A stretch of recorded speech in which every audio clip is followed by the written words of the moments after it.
The EU is still struggling to accept the UK is now an independent sovereign nation, Lord David Frost has said. Britain's chief negotiator of the EU trade deal has told peers Brussels is still learning to adapt to the new relationship with the UK. He said relations had been more than bumpy and said a different approach from the EU was required.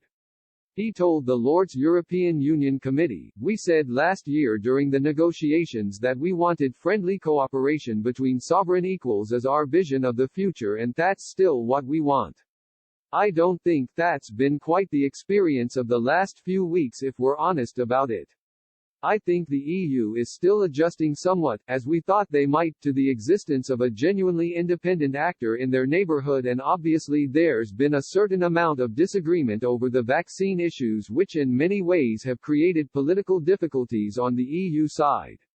Lord Frost, who spent over a year locked in talks with Brussels, criticized the behavior from the trade bloc since the end of the transition period. The negotiator claimed a new approach was required from the EU if the two international partners were to overcome their differences. He said, "I think it's been more than bumpy, to be honest, in the last 6 weeks. I think it's been problematic. I hope we'll get over this. It is going to require a different spirit probably from the EU, but I am sure we are going to see that and see some of this subside as we go forward. None of those things are in themselves dramatic, although some have been very, very serious.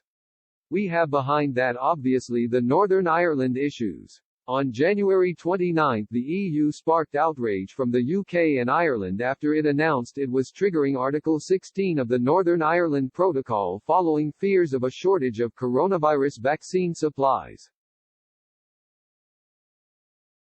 The move, which effectively would have seen a hard border introduced between Northern Ireland and the Republic, was reversed just hours after it was announced. The triggering of the emergency procedure just 29 days after the protocol came into place was seen as a low point in relations between the UK and EU. Despite the frictions over the past 5 weeks, Cabinet Office Minister Michael Gove said he was confident the government and Brussels would overcome their differences in the months ahead. Comparing the difficulties with the EU to the turbulence when an aeroplane takes off, he told the Lord's European Union Committee, "We all know that when an aeroplane takes off, that's the point when you sometimes get that increased level of turbulence. But then eventually you reach a cruising altitude and the crew tell you to take your seatbelts off, and enjoy a gin and tonic and some peanuts. We're not at the gin and tonic and peanut stage yet, but I am confident we will be."